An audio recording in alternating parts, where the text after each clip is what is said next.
Srikakulam rural మండలం కిష్టపేట గ్రామంలో వెలసిన శ్రీ శ్రీ పార్వతీ సమేత కైలాసేశ్వర స్వామివారి 22వ వార్షికోత్సవ మహోత్సవాలు కన్నుల పండుగగా నిర్వహించారు.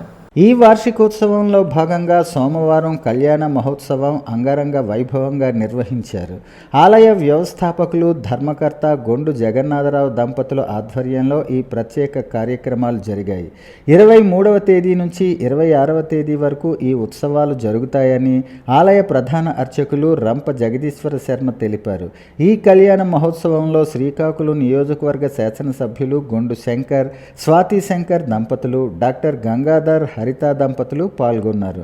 ఈ సందర్భంగా శంకర్ మాట్లాడుతూ, గత 22 సంవత్సరాలుగా ఈ దేవాలయంలో అత్యంత కన్నుల పండుగగా కార్యక్రమాలు నిర్వహించటం జరుగుతుందని, అష్టోత్తర శతకలశ మహాస్నపన పూర్వక మహాశివరాత్రి కళ్యాణ మహోత్సవం జరపటం ఆనవాయితీగా వస్తుందని అన్నారు.